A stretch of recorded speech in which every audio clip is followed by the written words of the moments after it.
Good morning, my friends. I hope everyone is doing well today. We are about to start chapter 5 in our book, Charlotte's Web, and it is named or titled Charlotte. Remember where we left off Friday, we just finished chapter 4, and Wilbur was feeling so down, so lonely. He said he had no friends where he lived, and then he heard this small little voice. And she said, "I will let you know who I am in the morning." So Wilbur went to sleep, and I think he's going to wake up in this chapter and maybe find out who that little voice belongs to. The night seemed long. Wilbur's stomach was empty and his mind was full. And when your stomach is empty and your mind is full, it's always hard to sleep.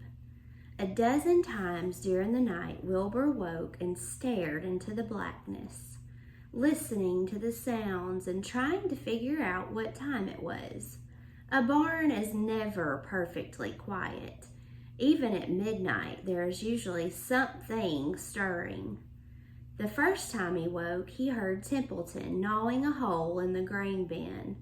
Templeton's teeth scraped loudly against the wood and made quite a racket.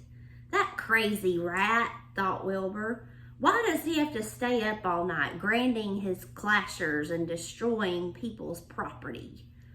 Why can't he go to sleep like any decent animal?" The second time Wilbur woke, he heard the goose turning on her nest and chuckling to herself. "What time is it?" whispered Wilbur to the goose. Probably about 11:30, said the goose. "Why aren't you asleep, Wilbur?" "Oh, too many things on my mind," said Wilbur. "Well," said the goose, "that's not my trouble. I have nothing at all on my mind, but I've too many things under my behind. Have you ever tried to sleep while sitting on 8 eggs? "No," Wilbur replied. "I suppose it is uncomfortable. How long does it take a goose egg to hatch?" Approximately 30 days all total," answered the goose. "But I cheat a little. On warm afternoons, I just pull a little straw over the eggs and go out for a walk." Wilbur yawned, went back to sleep. In his dreams, he heard again the voice saying, "I'll be a friend to you. Go to sleep. You'll see me in the morning." About half an hour before dawn, before the sun came up, Wilbur woke and listened. The barn was still dark. The sheep lay motionless. Even the goose was quiet. Overhead on the main floor, nothing stirred. The cows were resting, the horses dozed. Templeton had quit work and gone off somewhere on an errand. The only sound was the slight scraping noise from the rooftop, where the weather vane swung back and forth. Wilbur loved the barn when it was like this, calm and quiet, waiting for light. Day is almost here, he thought. Through a small window, a faint gleam appeared. One by one, the stars went out. Wilbur could see the goose a few feet away. She sat with her head tucked under a wing. Then he could see the sheep and the lambs. The sky lightened. "Oh, beautiful day is here at last. Today I shall find my friend." Wilbur looked everywhere. He searched his pen thoroughly. He examined the window ledge, stared up at the ceiling, but he saw nothing. Finally, he decided he would have to speak up. He hated to break the lovely stillness of dawn by using his voice, but he couldn't think of any other way to locate the mysterious new friend who was nowhere to be seen. So Wilbur cleared his throat. "Attention, please," he said in a loud voice, a loud, firm voice. "Will the party who addressed me at bedtime last night kindly make himself or herself known by giving an appropriate sign or signal?" Wilbur paused and listened. All of the other animals lifted their head and stared at him. Wilbur blushed, but he was determined to get in touch with his unknown friend. "Attention, please," he said. "I will repeat the message. Will the party who addressed me at bedtime last night kindly speak up? Please tell me who you are if you are my friend." The sheep looked at each other in disgust. "Stop your nonsense, Wilbur," said the oldest sheep. "If you have a new friend here, you're probably disturbing his rest. And the quickest way to spoil a friendship is to wake somebody up in the morning before he is ready. How can you be sure your friend is an early riser?" "I beg everyone's pardon," whispered Wilbur. "I didn't mean to be objectionable." That means annoying. I didn't mean to bother you. He lay down meekly in the manure facing the door. He did not know it, but his friend was very near, and the old sheep was right. The friend was still asleep. Soon Larvae appeared with slops for breakfast. Wilbur rushed out, ate everything in a hurry, and licked the trough. The sheep moved off down the lane. The gander waddled behind, pulling grass. And then, just as Wilbur was settling down for his morning nap, he heard again the thin voice that had addressed him the night before. Who do you think it is? I think you're right. Let's see. "Salutations," said the voice. Wilbur jumped to his feet. "What?" he cried. "Salutations," repeated the voice. "What are they? And where are you?" screamed Wilbur. Please tell me where you are. And what are salutations?" "Salutations are greetings," said the voice. "When I say salutations, it's my fancy way of saying hello or good morning. Actually, it's a silly expression, and I'm surprised that I used it at all. As for my whereabouts, that's easy. Look up here in the corner of the doorway. Here I am. Look, I'm waving." At last, Wilbur saw the creature that had spoken to him in such a kindly way. Stretched across the upper part of the doorway was a big spider web, and hanging from the top of the web, head down, was a large gray spider. She was about the size of a gumdrop. She had 8 legs and was waving one of them at Wilbur in a friendly greeting. "See me now?" she asked. "Oh, yes, indeed," said Wilbur. "Yes, indeed. How are you? Good morning. Salutations. Very pleased to meet you. What is your name, please? May I have your name?" "My name," said the spider, "is Charlotte." "Charlotte what?" asked Wilbur eagerly. "Charlotte A. Cavatica, but please call me Charlotte." "I think you're beautiful," said Wilbur. "Well, I am pretty," replied Charlotte. "There's no denying that. Almost all spiders are rather nice looking. I'm not as flashy as some, but I'll do. I wish I could see you, Wilbur, as clearly as you can see me." "Why can't you?" asked the pig. "I'm right here." "Yes, but I'm nearsighted," replied Charlotte. "I've always been dreadfully nearsighted. It's good in some ways, not so good in others.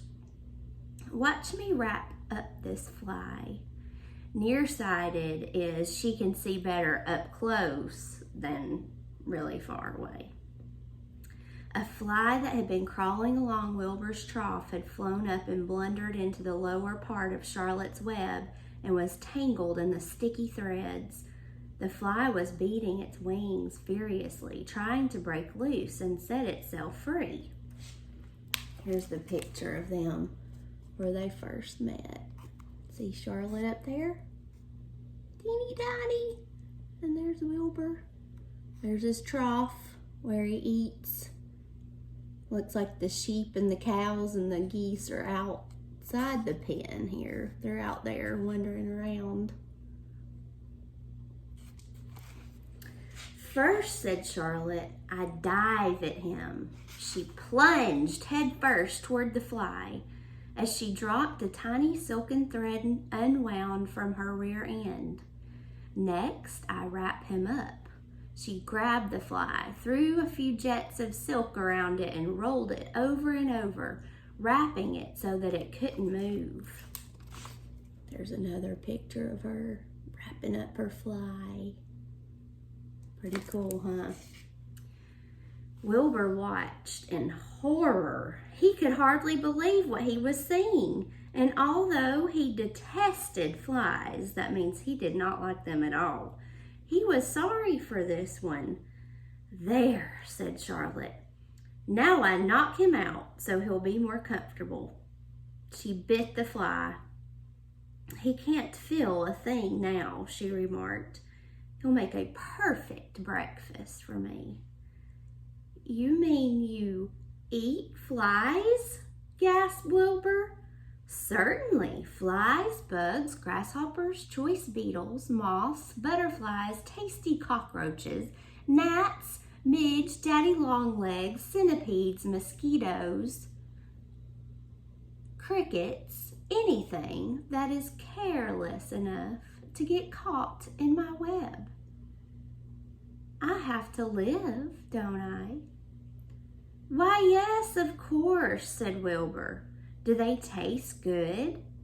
Delicious, of course. I don't really eat them. I drink them. Drink their blood. I love blood, said Charlotte, and her pleasant, thin voice grew even thinner and more pleasant. Don't say that, groaned Wilbur. Please don't say things like that. Why not? It's true. I have to say what is true. I am not entirely happy about my diet of flies and bugs, but it's the way I'm made. A spider has to pick up a living somehow or other, and I happen to be a trapper.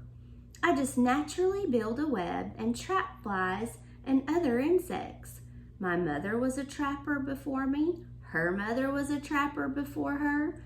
And all of our family have been trappers. Way back for thousands and thousands of years, we spiders have been laying for flies and bugs. It's a miserable inheritance, said Wilbur gloomily. He was sad because his new friend was so bloodthirsty. Yes, it is, agreed Charlotte, but I can't help it. I don't know how the first spider in the early days of the world happened to think up this fancy idea of spinning a web, but she did, and it was clever of her too. And since then, all of us spiders have had to work the same trick. It's not a bad pitch on the whole. It's cruel, replied Wilbur, who did not intend to be argued out of his position. Well, you can't talk, said Charlotte. You have your meals brought to you in a pail. Nobody feeds me. I have to get my own living. I live by my wits. I have to be sharp and clever, lest I go hungry. I have to think things out, catch what I can, take what comes. And it just so happens, my friend, that what comes is flies and insects and bugs. And furthermore, said Charlotte, shaking one of her legs, do you realize that if I didn't catch bugs and eat them, bugs would increase and multiply and get so numerous that they'd destroy the earth and wipe everything out. "Really?" said Wilbur. "I wouldn't want that to happen. Perhaps your web is a good thing after all." The goose had been listening. "There are a lot of things..." The goose had been listening to this conversation and chuckling to herself. "There are a lot of things Wilbur doesn't know about life," she thought. "He's really a very innocent little pig. He doesn't even know what's going to happen to him around Christmas time. He has no idea that Mr. Zuckerman and Lurvy are plotting to kill him." And the goose raised herself a bit and poked her eggs a little further under her so they would receive the full amount of heat from her body and soft feathers. Charlotte stood quietly over the fly, preparing to eat it. Wilbur lay down and closed his eyes. He was tired from his wakeful night and from the excitement of meeting someone for the first time. A breeze brought him the smell of clover and sweet-smelling world beyond his fence. "Well," he thought, "I've got a new friend all right, but what a gamble friendship is.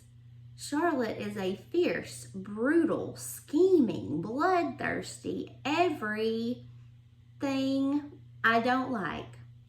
How can I learn to like her, even though she is pretty and, of course, clever?" Wilbur was merely suffering doubts and fears and often go with finding a new friend. In good time, he was to discover that he was mistaken about Charlotte. Underneath her rather bold and cruel exterior, she had a kind heart and was to prove loyal and true to the very end.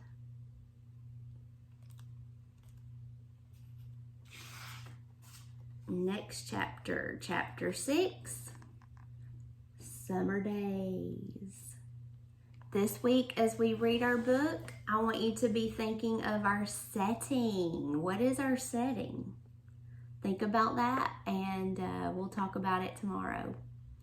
Hope you all have a great day. Bye.